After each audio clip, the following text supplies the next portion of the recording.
Pet Care Rockstars is brought to you by... Do you have a pet care business but need a website? Well, look no further than the Pet Care Rockstars website solution. We can deliver to you a fast-loading, mobile-optimized website that's also SEO-friendly. Your customers will love our websites, and you'll love the affordability. We'll also give you all the tools you need to easily maintain your website, even if you have little technical knowledge. Go to petcarerockstars.com/websites now to get more information. Welcome to Pet Care Rockstars. Solid advice you can implement into your own pet care business today. Whether you're just starting out, getting ready to grow, or ready to scale. You'll hear firsthand from Pet Care Rockstars who've been down this path before, including what worked, what didn't, and some tools you'll need for your awesome journey. Now the host of Pet Care Rockstars, Dave Westwood.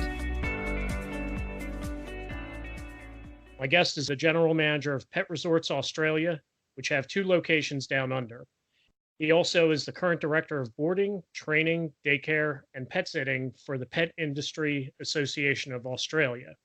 In addition, he trains and lectures to students for the qualification of Certificate 3 in professional dog training and behavior. When he's not busy doing all this stuff, he's the host of the podcast, The Canine Paradigm, and he's also busy riding motorcycles or swimming with sharks. Glenn Cooke, welcome to Pet Care Rockstars. Thank you very much, Dave. It's an honor to be on the show. Awesome. Hey, I am thrilled to have you. I know we had some tech issues and got to know each other pretty good before this. So yeah, that was a little bit of fun, wasn't it? Oh, absolutely. Yeah, it all sounds great in the after product, but all the before stuff, that people don't get to see, it's pretty interesting. It's like a whole new podcast in and of itself. Well, from one podcast show producer and editor to another, I know and feel your pain very well. Well, I appreciate that, because, you can definitely relate doing your own podcast. So yeah, we've had all the same issues ourselves before when we've tried to get shows on the road. So yeah, I'm feeling you, brother. Of course. Yeah. I don't know how people do it live. So no, I don't. Hey, Glenn. So tell me, how did you get into the pet care business? It all started from my first dog. I had a Rottweiler cross called Harley, and that was probably about 30 years ago. I've had dogs in and out my life, most of my life. Started with a German Shepherd when I was a child, and then, as I said before, I migrated across. When I left home, I bought a little pup. I sort of co-boarded him with my housemate, and we decided that being a large breed dog and a dog of that sort of nature, training was definitely something that was going to be in his best interest and our best interest, social responsibility, etc. So, I mean, I was training him. I was, reading books and getting advice off people and meeting people down at the local park and so forth. But as he got older, I was training at a gym at the time, funnily enough, bit of a cross story. I was doing self-defense and martial arts, and the guy that was my mentor was running a dog training school.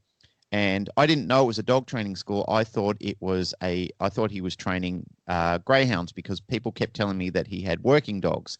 And in my mind, that either meant sheepdogs or greyhounds. So it never really crossed my mind to speak to him about my dog or doing obedience with him. And we were training one night. He was chatting with me and he said, what have you been up to, mate? And I said, I've just got my pup and, I'm about to join a dog training club. And he said, well, why aren't you coming and training with me? And I said, you do greyhounds, don't you? And he said, what are you talking about? And I said, I thought you're into greyhounds, like racing greyhounds. He said, no, not at all. He said, we do obedience and law enforcement training. And I said, I'd love to check it out. I've never had anything to do with anything like that at all in the past. I said, I've never seen anything like that. And he said, what, mate, come down Thursday night, come and check it out and see what you think. So took the pup down, went down there and did a lesson with the crew down there. Mainly at that time, I was just focusing on purely the puppy class and the development side of things, and met some fabulous people down there who, little did I know, it would become my lifelong friends. But absolutely fantastic. Fell in love with it straight away. Got heavily involved in it. I was literally training there every Sunday and every Thursday night. I think they had classes running. And after about a year of being involved in there, they started doing the National Dog Trainers Federation pilot course. And they asked me if I wanted to be on it, but at the time I was sort of very interested in training my dog, so I reluctantly said no. But I watched everybody on the course, and I was sort of like staff there, unofficial staff at the time, because I'd been there so long, and I was sort of helping out in the background. And Boyd, the gentleman, he was my original mentor. I was around at his house when he was lecturing the NDTF, so I got to sit on there and watch what was going on, and I was enthralled with it. I just thought, this is absolutely fantastic. I really want to find out a lot more about this. So long story short, when the opportunity came up to get involved in the course, which was the second course running, I jumped straight on it. Within halfway through that, Boyd approached me and he said, "Mate, I really need someone to help me run the centre. Would you be interested?" So that was my initial injection into the pet care training world, or the dog industry, because while I was working for him, he had a small bank of kennels, probably about 20, 30 kennels at the time that was on the property. And I was down there running the kennels for him. So we had dogs that we were mainly either rescuing or deliberately looking to buy, that we were training for law enforcement applications.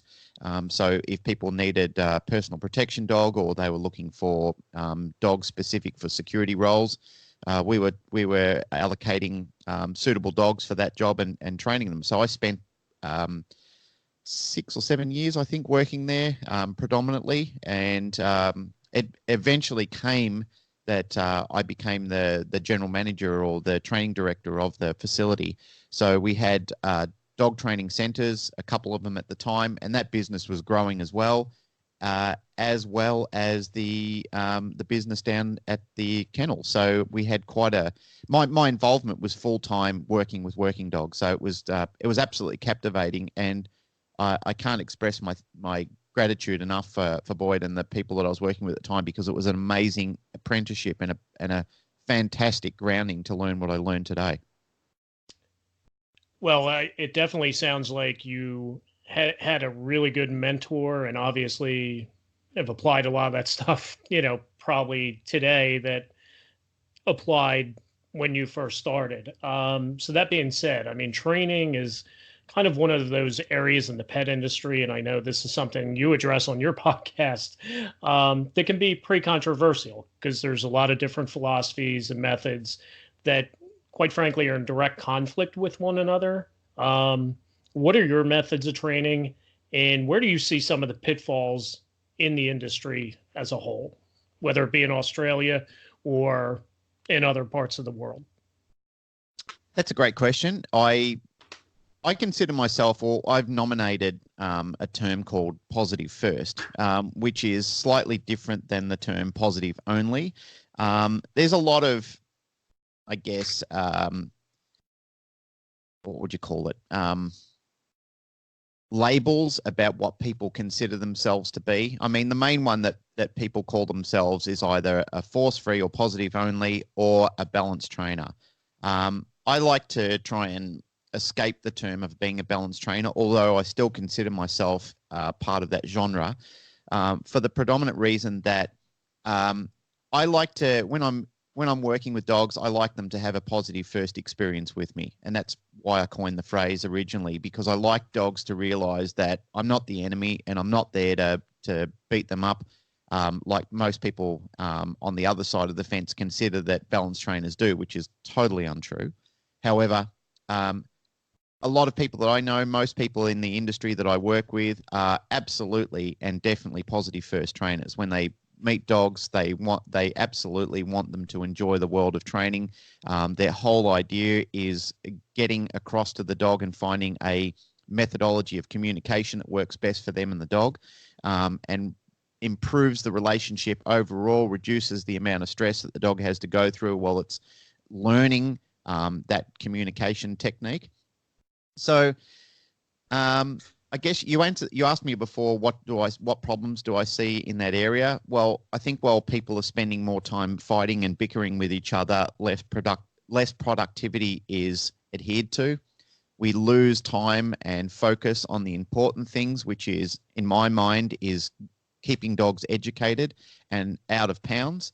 the more dogs we keep out of pounds and the more dogs we keep in homes, the less dogs get destroyed for no reason. I think that if we find a common cause to work together, that should be it. However, that's still a point. That's still a point of contention because a lot of people consider that their way is a superior way, and then it gets back to bickering over the less important things. Yeah, and that's where I see it. And I think you could apply that to almost everything, right? Whether it's politics or everything, sports or whatever. Everybody thinks their way is the right way. So it's funny you mentioned about the dog's not experiencing stress and what have you. One thing I loved in kind of doing a little research on you is that you mentioned that you've been successfully training people and their dogs for over 26 years. Training really is also about training the pet parents as much as the dog, isn't it? Oh, absolutely. I mean, if you don't have somebody who is prepared and organized to train a dog, I mean, that's the issue at hand, is that most people absolutely have no idea what they're doing when they get a dog. They get pressured into doing it themselves. Their kids want to do it. The spouse wants to do it, or the partner, whoever wants to do it. Somebody usually encourages somebody else to get a dog. They get the dog and they have absolutely no idea what they're doing.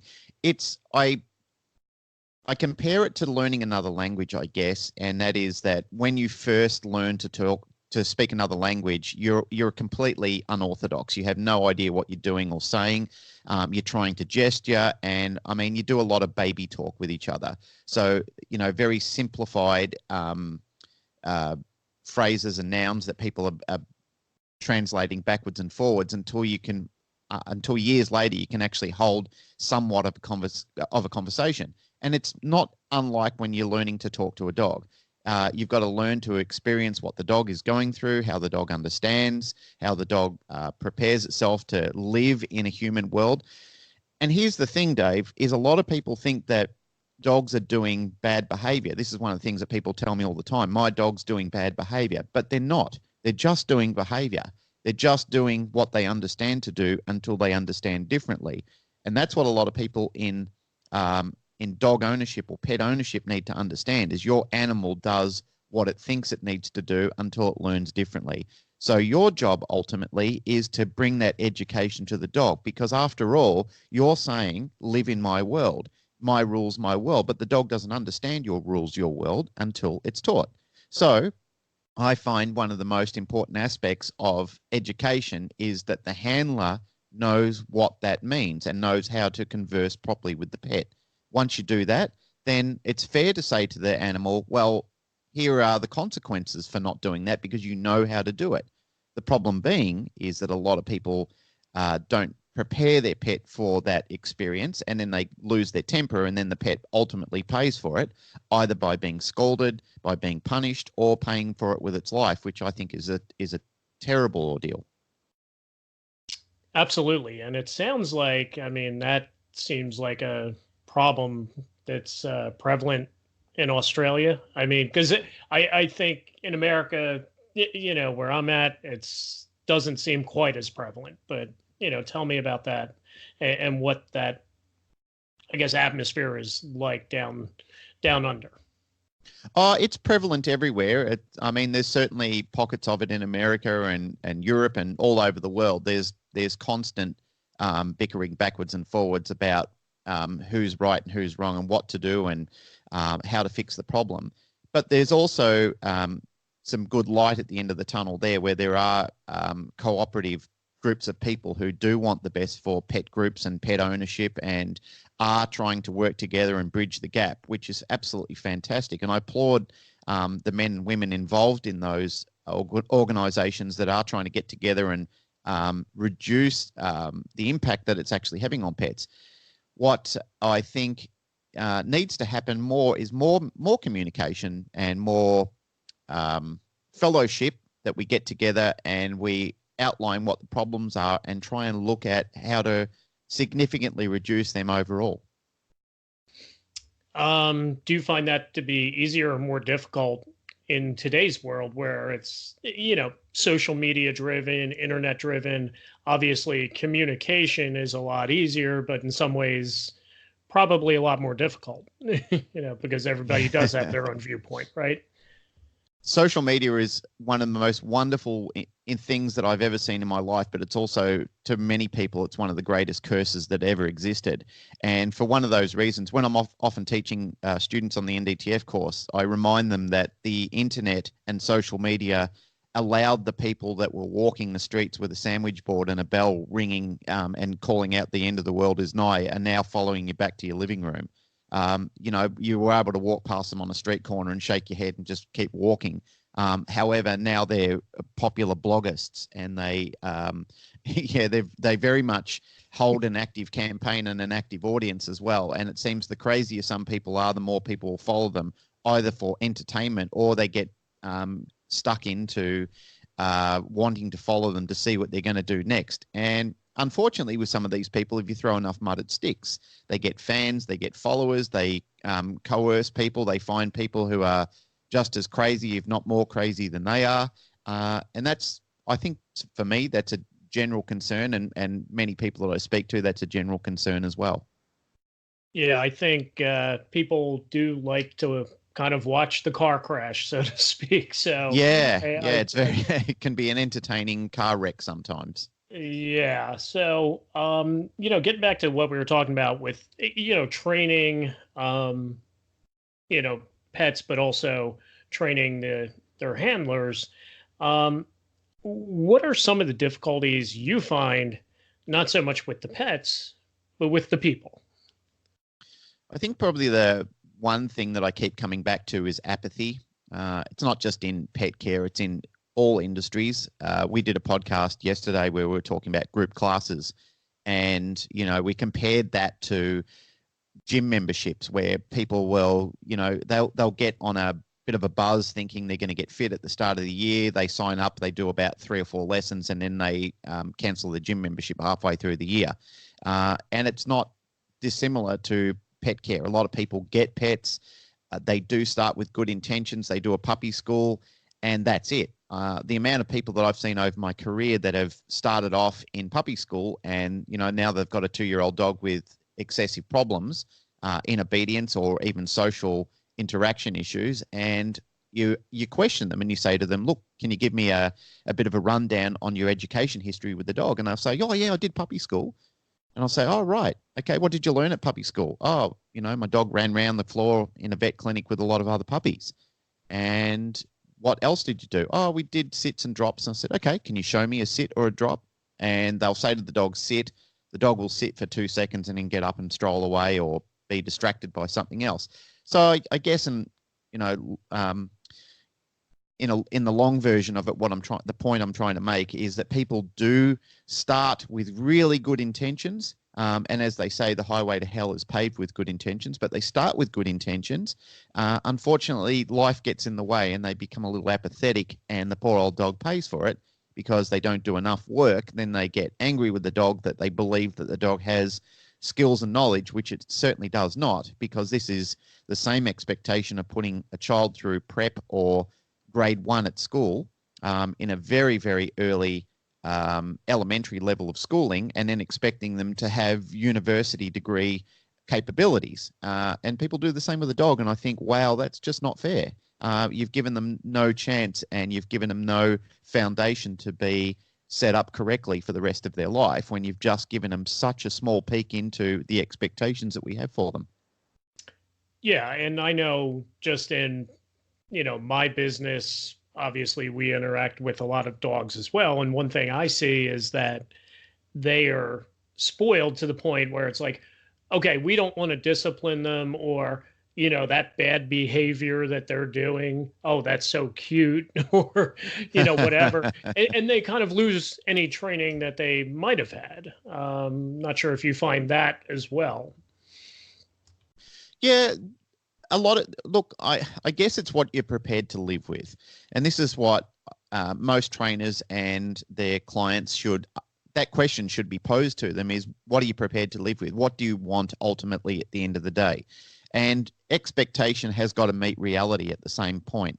If you've got expectations of your dogs, then you've got to have a reality in mind of what the dog is actually capable of. Because a lot of times where I find people want to do amazing things with their dogs, it's totally anthropomorphic, meaning that they expect the dog to have human qualities and capabilities. Well, that's sadly unreachable for a lot of dogs, and it sets them up to fail. Whereas if they do understand that the dog is a dog and it thinks like a dog and its world is predominantly that of the canine species, and you're prepared to work within that, you'll find that you can kick some major goals. I mean, dogs are clever. They're smart. We know they're smart. And new science and new technology is pointing in the right direction to show us that with MRI technology, as I said before, regions of their brain are activated by stimuli. So we know that they're thinking about things. We know that they're intelligent. We know that they can work through skills that benefit them. If you're prepared to focus that as part of your training, you'll find that you can get some major advantages that will work both for you and the dog. Yeah, absolutely. And I've seen, some dogs that are really, really smart. One of my dogs absolutely seems that way. Another one, I'm not so sure about it. So, you've been doing this a long time, over 25 years. And how has the business changed in the years that you've been a part of it? Well, I'd say going back to social media, that really had an impact on training itself. I guess the best thing that came from that was the access to knowledge and people all over the world. That's both a blessing and a curse. But let's talk about the blessing side of it. When we first started training, and certainly being in Australia, we were very limited to what material and access to that material that we had. So when we wanted to find out new things, we either had to wait for somebody to travel overseas and bring back the information, or we had to purchase old VHS tapes. Back in the day, there's probably listeners on the show which wouldn't know what a VHS tape is, but you and I think we're roughly from the same vintage, so we would. Yeah. So we had to wait for VHS tapes to arrive from either America or wherever we're purchasing from in Europe, and as a group we'd sit down to watch them. These days, we've got so much access to fantastic information online. I mean, you've got supercomputers that are in your pockets that you can grab and access information immediately. You can talk to trainers anywhere. You've got such broad capabilities of reaching out and finding out factual information. So even if somebody has given you some sort of mythical advice, you can look online and you can find out, or you can speak to people and fact check that information. So in that aspect, I've seen that as a major advantage for people to be able to learn from. I mean, there's so much good academic online courses that people can do. There's accesses to shows like our podcast, for example, where people can listen and gain information and insight on training from educational podcasts. I mean, really, the world's your oyster at the moment as far as technology goes. It's just given us such a great reach. So when I first started my career, like I said, we didn't have all of this, but we did have a very sound community. And I guess I had a blessing from my original mentor, a guy called Boyd Hooper, as I mentioned before. He was very instrumental in developing good foundations. Like, he would travel overseas and go and seek out people who were trendsetters or people who were very pivotal in great information at the time, and he would bring back their information. So he was predominantly responsible for organising and writing the structure of the National Dog Trainers Federation. Very, very clever and very intelligent and very academically sound guy in developing these footprints in what we actually know today, or these foundations in what we know. So I had a blessing that I had good mentors. I had people that I could turn to and ask lots of questions and get very sound answers from. People who didn't really dabble in bullshit. That's not too much of a curse for the show, I guess. No, we're good. Okay, good. So yeah, we didn't dabble in anything like that. We were trying to be as factual as we possibly could. I mean, we had a mission to try and make sure what the information that we were giving was as factual as it could. It didn't mean that everything that we were doing was always 100%, but we tried. And that's what I like best about the crew that I was working with at the time is that we tried our best to be the best we could with what we had at the time. And I guess that's great advice for anybody. Is it's an old quote that says, "Do the best you can until you know better, and when you know better, do better." Yeah, and Boyd definitely seems like he's been a mentor for you. I mean, you've mentioned him a lot here, and you've kind of done some things yourself. As I mentioned in the open, you're the director of boarding, training, and daycare and pet sitting for the Pet Industry Association of Australia. We do have a couple of, NAPS, PSI, a couple other associations in America. What is the Pet Industry Association of Australia? What do they do? What's the reach? And tell us a little more about that. Well, the Pet Industry Association was formerly a part of PIJAC, which is an American-based organisation, which is the Pet Industry Joint Advisory Council, I believe the acronym stands for. And right now, we've sort of broke away and formed our own one in Australia several years back, which was the Pet Industry Association of Australia, with the common goal of uniting the pet industry, all the sectors. So I represent one sector, but there's also a director that represents aquatics. There's directors that represent stores, merchants, pet food, even though they've got their own industry. The whole idea of the Pet Industry Association was to combine all the sectors to represent everybody in the pet care or the pet industry, I guess, to make sure that we've at least got a code of standards and conducts that are higher standard than what people were currently operating at. So when people need a membership body to regulate the industry, to speak with government, to speak with local laws, to work with as an advisory council for advocacy against issues when there's welfare issues at hand. The role of the Pet Industry Association was to make sure that we're across everything and we're trying to work with and advise our members to the best capability that we possibly can. Yeah, and how does someone become a member? Membership is, if you're a business or a trainer, or it's certainly in my sector, if you operate daycare, if you operate a boarding kennel, if you operate a training company, you apply to be a member.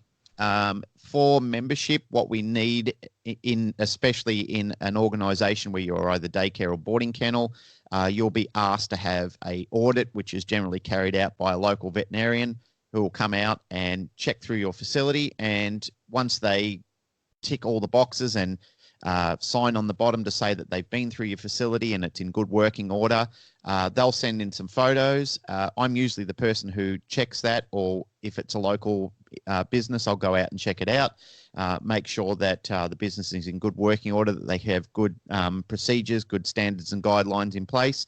And once we're all satisfied with that, we give them the big green tick and they become a member. No, that's great. Because I know with some of the associations in the United States, it's, hey, if you have a checkbook and can write a check, you're a member, basically. So it's good to see that there is a vetting out process and some sort of qualification to actually become a member. So I would imagine this. If you say, "Hey, I'm a member of this," that it does carry some weight with customers, I would imagine. It does, and people like to know that if they see the sticker on your front door, because most organisations will display the membership sticker on their front door saying that you're a valid and active member. That if they do have some sort of suggestion or complaint against the business or anything like that, like if they didn't think that the services or guidelines were met, they can actively contact the office from the Pet Industry Association, and they can speak to one of the membership service providers there and let them know what their grievance is, or they can let them know what their compliment is, and that can be passed on to the service provider. So at least they get active feedback, and the industry knows what's actually going on. So if we've got a rogue member that's not complying with the membership rules and regulations, then at least we know what's going on. Like if we start seeing that there's 4 complaints a month against a member, then obviously that there's something that we need to deep dive into and have a closer look at and decide whether or not that person still should be a member of the organization. No, absolutely makes sense, especially if they're, hopefully they wouldn't be getting that kind of negative feedback on a consistent basis. So, we talked about your training background, but also you run a boarding facility. So Pet Resorts Australia, you actually have 2 locations, right? So tell me a little bit more about that. So Pet Resorts Australia, I started with them almost 10 years ago now. Sorry, it's going to be 9 years this August I started with them. And I was originally from Melbourne, Australia, which is down the southern end of Australia for the US listeners who aren't really aware of our geography. So that's on the south end down in Victoria. And I was working in the pet industry down there for quite some time. And I got the job offer from my current employer, the person who owns the business. And they said to me, would you be interested in a sea change, moving up to Sydney, which is further up the coast on the east side of Australia? And I said, let me think about it. It was a whole great big change of plans at the time. And they sort of gave me an idea of their vision and what they were looking to do and what they were hoping to achieve. And I accepted the offer eventually and moved up here. And I've never looked back since. When I got here, there was a lot of work to be done. The owners of the business weren't, I guess they didn't have a lot of knowledge of the pet industry at the time, so they were relying heavy on me to sort of take the reins and help educate them. They had good business acumen, but not a lot of experience in pet care. So we combined our knowledge. I learned a lot of great information from the business owners in regards to good management and business skills. I got introduced to a lot of influential people, and I got some good education on that aspect. So what I brought to the table was my experience in pet care. So we started to rewrite the rules and guidelines and developed, operating procedures for the staff. Excuse me. We brought in education. We brought in seminars. So the staff had more and more education and knowledge on what their job roles were, how to better care for pets, how to put better procedures in place, how to look after them to the standards that the customers would expect. How to speak to customers was a big one. And how to listen more actively and talk less. So what we often encourage people to do is don't listen with the intent to reply, but listen carefully to the instructions. Under promise and over deliver was something that we were actively trying to do a lot. So I guess what our role was is to look at what the clientele expected and what we could honestly provide, and work within trying to reach a common goal of what would make everybody happy, rather than like a win-lose situation. We're trying to find a perfect win-win. So the facility that we've got 2 facilities. We've got one in Dural, New South Wales, and one in Terrigal, New South Wales. The one in Terrigal, New South Wales is a custom-built facility. The one in Dural was a pre-built older facility. It's an old-style kennel. The one in Terrigal, New South Wales is absolutely outstanding. If you go on to our website, which is petresortsaustralia.com, it gives you a walkthrough of the facility. And I'm sure that you couldn't help being impressed with it. It's a very impressive looking location. It was supposed to look like, which it does, it very much does. It was supposed to look like a Mediterranean, sort of like a Tuscan, Italian, Tuscany sort of look and feel, that when people drop their pets off, they thought, wow, my pet's going to as equally lovely location as I'm going to go to when I'm on holidays. So basically they are on vacation as well. And that's a great thing. I mean, it's, I think kenneling a dog can be a stressful situation, and certainly having a facility like that is something that will relieve that stress and kind of relieve the anxiety of being separated from their owners. So, you've done a lot of training, and I know you actually do some training at the resort while dogs are, or while the parents are away. So, what are some of the challenges? So if they don't take you up on the training and they're just there boarding, what do you find to be some of the challenges to running a boarding facility, especially if the dogs aren't, exposed to that formal training?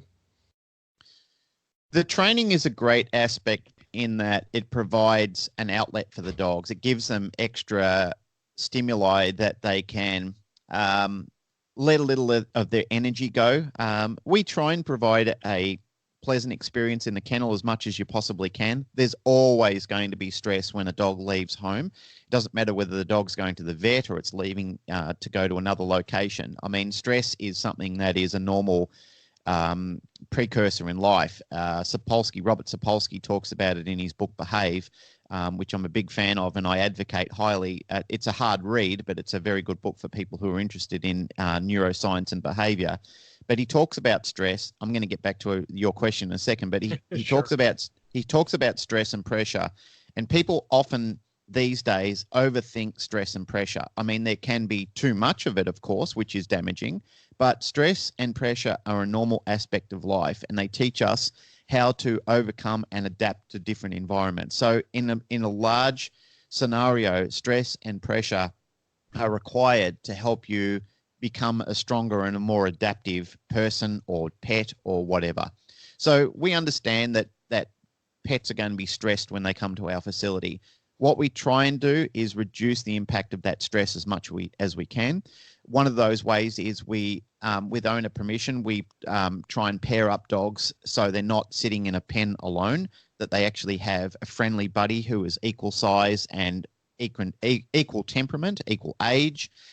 So if we've got a couple of old dogs, we might put a couple of old dogs together. If we've got a couple of young friendly dogs that are playful, we'll put them together to play with each other. And that way, when they come to the boarding kennel, they're not sitting in a pen alone, frightened and not knowing what's going on. At least they have someone that they can interact with, that they can cuddle up with. And of course, that's a careful procedure in matching and pairing. And I tell you what, I've got some of the best staff in the world who, when it comes to dog behavior, then some of my staff who are kennel hands don't even have the qualification of the trainers, but they've got amazing, absolutely amazing pairing and socialization skills. Absolutely incredible. And that is just, as I said, that is a skill and an art form itself for people who run daycare facilities and matching and pairing dogs in any way, shape or form. So those aspects are very, very important for dogs that are going into new facilities. We do other things like playing music in the environment where they're in. So when they're sleeping at night, we've got classical music playing to the pets. That reduced stress and the impact of being in the kennels. The barking reduced about 80% immediately when we implemented that. So when we put the speaker system in and started playing music to them, we play easy listening music during the day so the staff don't fall asleep listening to the classical music. And then we play classical music to the pets at night so they can calm and reduce their impact and stress. A clean environment is also a less stressful environment. So we make sure we clean properly, making sure that we're using good disinfectants, pet-friendly disinfectants and bleaches. We also use an atomized viricide to make sure that we reduce the impact of socially borne diseases, such as canine cough, etc. And making sure that we feed good quality food as well. So, we're making sure that pets are getting looked after, that they're getting the attention they deserve, that the staff are actually putting hands on them, they're checking them constantly. So we do a process called ears, eyes, bellies, and bums. And that means that the dog has got to get a proper hands-on check every day to make sure it's in good working order. And not only that, we've got qualified and passionate staff that absolutely love their job. They love the industry that they're working in. They're not here for the money because, let's face it, the pet industry is not a very high-paying job, but it's a job of passion and love and belief in the industry itself. I mean, who else would take a low-paying job while you're having dogs jumping poo and wee all over you when you're going in to clean up in the morning, and still be smiling and happy and loving the job that they're doing and couldn't imagine doing anything else? So, I certainly have a lot of regard for anybody out there that's working in the boarding or daycare industry and is still doing it with a big smile on their face. You guys are heroes to a lot of people, especially the people who are stressing their brains out about leaving their pet dog behind with you, that when they know that they can be comfortable in those situations, trust you, and know that you might be a stranger to them, but as you develop and as you bring your consistent business there, you become a part of a large family, which is very exciting for a lot of people to be able to know that they can have that trust and belief in you. Yeah, I would definitely agree. I've seen, and we talked about social media being a blessing and a curse.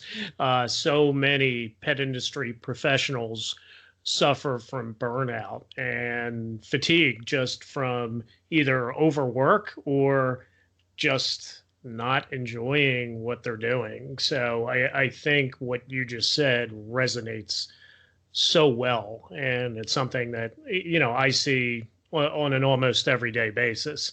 Let me ask you, Glenn, what sort of competition do you have in Australia, whether it be on the training side or on the boarding side? What's the competitive atmosphere like? Competition is healthy. Australia is very, very much becoming an active industry in the pet industry itself. I mean, even through the National Dog Trainers Federation, I train a lot of my competition. However, I don't look at it as being a problem for us, because I believe that if I'm helping them raise their standards, then we're raising the industry standards and raising the roof together. I'd much rather do that than constantly have the pet industry on the news and the focus being negative, that we've got these rogue operators or mavericks out there that are just destroying the industry and creating a problem for ourselves. But yeah, look, there's certainly healthy competition out there. What I do like about it is, especially in the boarding industry, is there's the boarding industry. I mean, you could fill kennels hundreds of times over if all the dogs needed to go on holidays at one time. So the way we look at it, and I mean, there's such space between us, is that we need to work with each other. We need to raise the industry standards together. We need to communicate with each other. We need to have an active community, and we need to make sure that, we're working actively against getting people out of the industry who are not doing the right thing and who are constantly bringing negative attention to media groups. But the good thing is that we're seeing less and less of that all the time. We are seeing people who are bringing the standard up. So again, my applause and my congratulations and total appreciation to those people who are working hard and taking their industry seriously, and not just being lazy slobs and creating problems for everyone. Oh, agreed. We hear horror stories in America with, particularly with, some of the rover and wag sitters, which I could get into a whole nother episode in and of itself, but I'll move on. What do you do with regard to marketing? Obviously you have your website, but what else do you find works down under? Definitely social media. Social media changed the ball game altogether. If I went back 20 years ago, I would say it was the yellow pages. If you weren't in the yellow pages, you were dead in the water. If you don't have an active Facebook or Twitter or Instagram site at the moment, advertising your business and giving people a bit of an insight on what you're doing, sharing photos and stories about what's going on not only the pets that are in there, but also the staff at your facilities. People like to see pictures of their dogs when they're on holidays so that they can relax and know that their dogs are actually out in the yard having a good time. They like to see the training videos that the trainers are doing. So I think if you're focusing on good marketing, you really need to make sure that you've got an active social media account and that you're constantly, but not overdoing it. I think one of the things that annoys a lot of people is that if you're doing like 6 posts a day and they're all of the same thing and it looks staged and it looks set up, I think people like, from the experience that or the feedback that I've had, I think people like to see genuine articles. They like to see the occasional show of their pet. So an unexpected gift at an unexpected time when people are on holiday and suddenly they get a little pet message from us with a small video or a photo of them and of their pet, with a little write-up of what they've been doing and the adventures they've been having. Those sort of things are going to get extra miles for your business. Yeah, I would agree. I think nothing annoys me more than going on to, say, Instagram and, 5 of the first 10 posts are like the same person, where I feel like I'm getting spammed. So there's definitely a balance. Now, do you handle the social media, or do you have someone handle it within your staff? Or Yeah, we've got a couple of young ladies that do our social media. Sarah, who's our marketing guru, and we've just brought another young lady on, Nat, who's been with our business. She's been involved in our reception and admin team for many years now. So we're very fortunate to have them taking care of it. Sarah is she's got a marketing background. We brought her over from another company, and she's absolutely fantastic. She's been very instrumental in helping us change the floor plan of our business. We started to, because of her help and the way the staff were restructuring and organising, we were all working together as a well-oiled team in the same direction. We started winning a lot of business awards and being recognised in better categories. So it really does make a difference when you've got a great team behind you. And our mantra at work is, I think it comes from Vince Lombardo, who was, I think he was a coach of the Green Bay Packers. He said that a champion team will always beat a team of champions. And that's something that we open and close meetings with all the time, is it's not about the individual, it's about the team. I think that if you focus on having good team dynamic and a strategy within the team to work together to find that common goal and what it is and identify it, you're going to have some very good, strong business points. Yeah, absolutely. You could have a bunch of all-stars, but if you have no chemistry, then, you're probably not going to put a winning team out there. So, absolutely. Hey, so as if all this wasn't enough to keep you busy, you also have a podcast, and we talked about it, but it's called the Canine Paradigm. So yeah, the Canine Paradigm. Yeah. So tell us a little bit about the show. You actually have a partner that you broadcast with. Yeah, so the Canine Paradigm was actually going to be a title for a book I was going to write. I am writing a book at the moment, but my wife was saying to me all the time, are you still going to write that book? And I was dabbling around writing at the time, and that was the title. That was always the title that I was going to do. But a colleague of mine, Pat Stewart, who's my co-host and co-owner of the Canine Paradigm, we met each other through a dog training seminar several years back, and we were chatting with each other. And he's got a very, very he's got a great discipline as far as learning and education. I mean, he's really risen to a great position in a very short amount of time. And I liked his position on everything. I loved bantering with him. And him and I would get together and tell stories, and sometimes people would listen to us and say, you guys are good together. You got a good chemistry on your storytelling, etc. And we were sitting down one day, and I said, we really should put this on media or something like that, like a podcast or something. And he said, yeah, I'm down for that. And it sort of started as a casual thing. We had a different name for it at the time, and we started recording a few shows, and they were terrible. We missed the point of what we were trying to do, so we scrapped it all. It sort of sat in the background for about 18 months, and I said to him, look, I'd really like to try this again, and that's when we changed the name to the Canine Paradigm. We brought that in, and we started recording shows. The first one we did, our pilot episode, was about me, and our recording went terrible. It didn't actually go through the deck. It went straight through the computer, and it sounded absolutely ridiculous. But we thought, oh, look, it's too late now. We've committed to it. We're going to put it out there, and we're going to make it happen.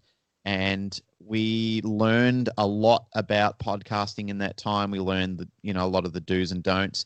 And we also, I got to spend many, many hours in front of YouTube and researching online on how to improve sound quality, how to improve editing. So, I started purchasing a lot of the Adobe suite and getting the right type of material. And before you know it, we actually had a show that really started to resonate with people. one of the things that I think we found gave us success is that we kept original all the time. I mean, we swear a bit on the show. Some people don't like the cussing and, have given us feedback to say, you swear a bit, but we it's our identity. It's part of the show. It's part of what we want to do. We like to laugh and joke, but we also like to implement or trying to stitch in a serious message at the same time. We try and source great people from around the world with top messages for helping us inspire and encourage young trainers who are coming on board, or even seasoned trainers, to learn better methods to push themselves, to understand that there's more information out there, that you're not just in a corner of the world by yourself. You're not locked into something that's never going to give you overall satisfaction.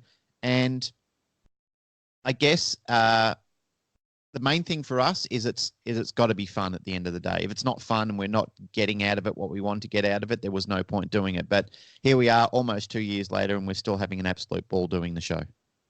Yeah, I definitely had a chance to listen to a couple episodes before, we did this interview. And I think one of them, if I recall, because you mentioned YouTube, was it was one I think you did relatively recently, was looking at the bad training videos on YouTube.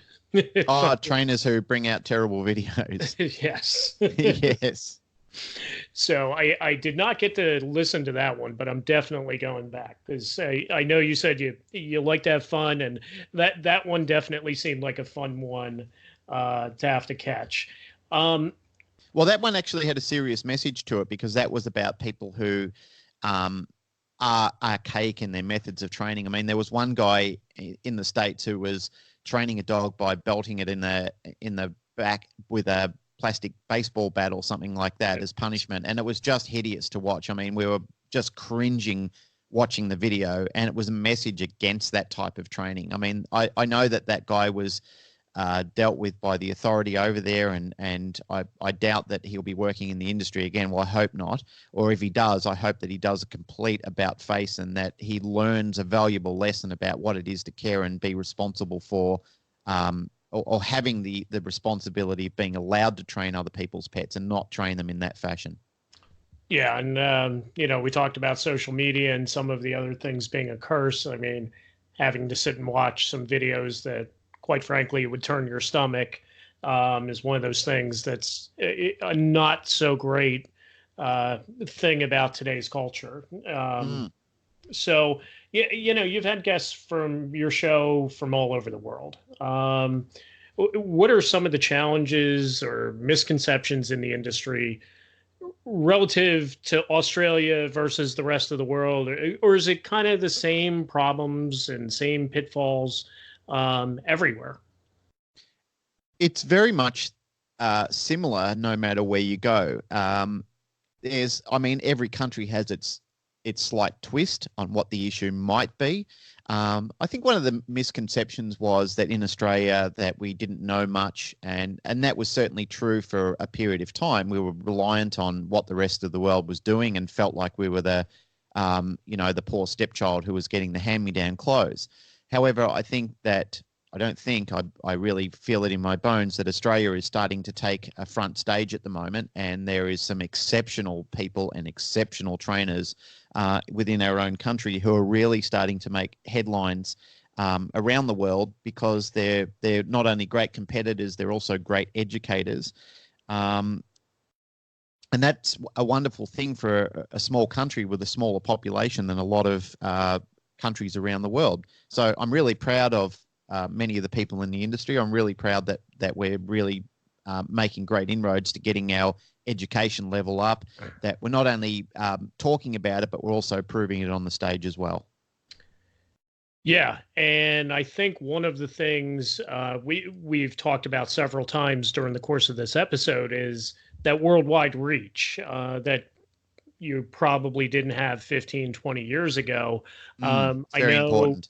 Yeah, I think I remember seeing that you have more listeners in the U.S. pretty much than anywhere else. Was that something you expected or even thought about when you started your podcast? We didn't know what to expect when we started our podcast. We didn't know anything about podcasting. It was for a lot of people, I mean, you and I are on podcast community pages, and a lot of people are asking the same questions when they start up. What do you do? How do you do it? How do you market? What do you look for? How do you make the show come together? They were all the questions that we went through. And originally, as I said to you when we first started, it was a complete and utter disaster. However, as we went along and we started learning things and started asking questions and started researching, we started finding that we were making some terrific inroads to getting the show together and having it develop the sound and the meaning that we wanted it to do. But it's what was I missed the point of the question again. What was that? Now I'm trying to think of the point of the question. Did you expect that going into this thing that you'd have more people in the United States or, in some of these yes. countries throughout the world listening to your show from Australia? We didn't know what the reach was going to be, Dave. We were like when we started looking at the statistics and started to see that different countries were starting to pop up on the radar. That was like exciting for us. The fact that somebody outside our country was listening to our show, and suddenly we started to get people contacting us from the United States, and then people from the UK, and then people from Canada, and people from I've had people from Vietnam contact me. I had a guy that was at one stage trying to get me over there to run a seminar for him. We got people contacting us from China. We got people contacting us from New Zealand. We got people contacting us from Europe. And it was just amazing where the spread of information was going to. Now on the statistics, according to our statistics, we're in 99 countries around the world. We've got an active listening base at any one time of about 10,000 people, and I think our show's been downloaded almost 200,000 times.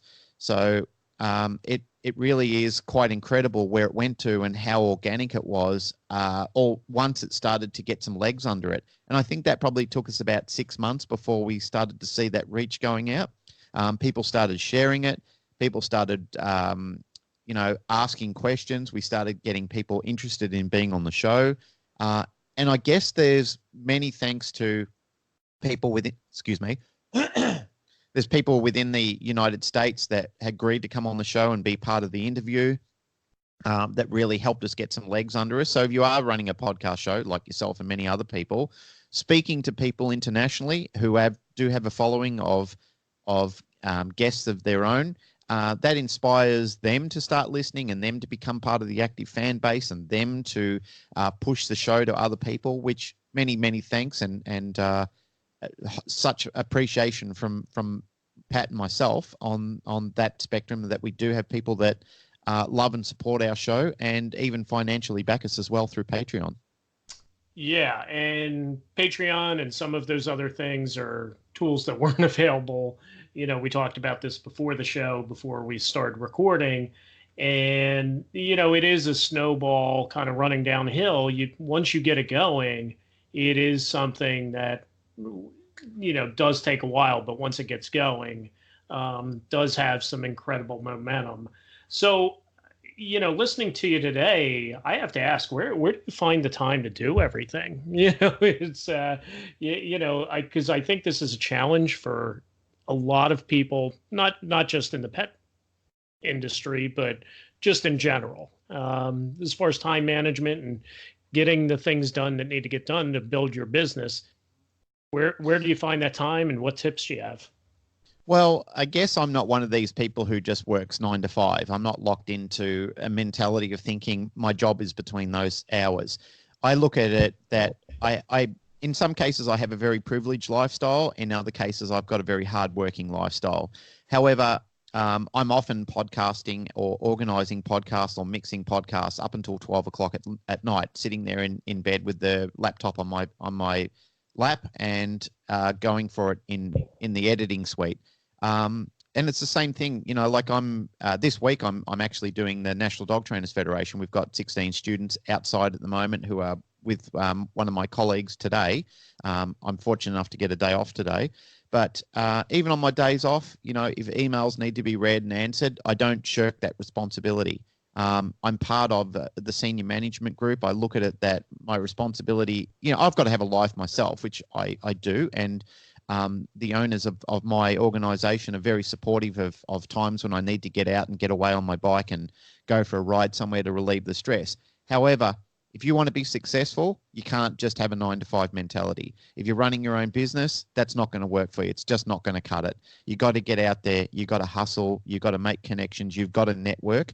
There's a colleague in the States that I met, a guy called Bill Church, and he said, your net worth is your network. And it really resonated with me when I heard him say that. I thought to myself, that really, really is true. You've got to network yourself. You've got to back yourself. You've got to believe in what you're doing. You've got to have a good message. And I think, number one, you've got to be kind and you've got to be genuine. Yeah, I think that's a key, because I think people can see through the BS, so I think having a genuine mindset going in, that is something that will eventually pay off. And I think having that work ethic, I think, to your point, people come out of the corporate world, they say, hey, yeah, I'd love to work with pets. And, it's not a 9-to-5 gig, not by any stretch of the imagination.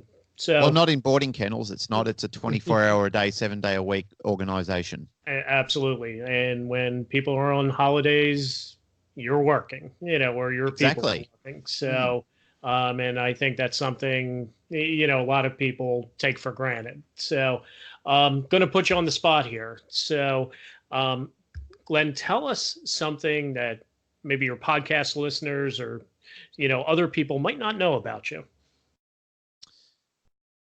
Oh, that's a hard one, actually, Dave, because usually I spill the beans on most things that I do. I guess the one thing is, and probably people who listen to my podcast might probably go, duh, if I say this, but I'm probably a little bit of a nerd at heart. I like technology, and it drives my wife crazy because I'm always out at the shops buying something of the latest technology, which drives her absolutely crazy when I come home with some gadget. And then she asks me, what are you going to do with that? And I give her a whole range of justifications of what I'm going to do with it. And only to her disgust to find it stashed in a drawer 6 months later. Well, with technology, something that was new and fresh now, 6 months later could be obsolete. So that's unfortunately the way it goes sometimes. So I know it just kills you, doesn't it? That you buy something and you think, oh, this is awesome, it's the best. And then suddenly it's 6 months later, there's it's so redundant, it's not funny. Yeah, I kind of have that problem myself. So Glenn, where can people connect with you? You can find me on Facebook. I'm actively on social media. So if you just look up Glenn Cooke, you'll see a picture of me, usually with a dog or a motorcycle. You can, if you need to discuss anything with me about the podcast, you can contact me through info@thecanineparadigm.com. Or if it's boarding kennel related, you can contact me at Glenn with a double N at petresortsaustralia.com. Awesome. Well, listen, it has been awesome having you today. We are going to make sure we put up all the links in our show notes, so that way people can reference this. If they're driving in their car, they can always go back to it. So, Glenn Cooke, thank you very much for being a part of Pet Care Rockstars today. Thank you very much, Dave. I really appreciate being on the show, and I wish you all the success for your podcast. Likewise. Thanks. Today's episode was brought to you by the Pet Care Rockstars program. If you're looking to start or grow your pet care business, this program is for you. The Pet Care Rockstars program features downloadable content, including forms, contracts, audio and video tutorials, and much more. In addition, you'll have lifetime access to everything in the Pet Care Rockstars program, along with all future content, which we will be updating on a regular basis. Go to petcarerockstars.com and click on the Become a Pet Care Rockstar Now link at the top of the page. And we'll see you on the next episode of Pet Care Rockstars.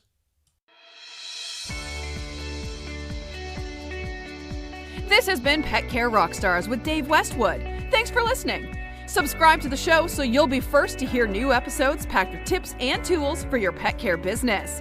And visit our website at petcarerockstars.com to find out about the Pet Care Rockstars program, our all-in-one solution to get you up and running for your pet care business. To join the conversation and access more great content on your favorite social media sites, just search Pet Care Rockstars.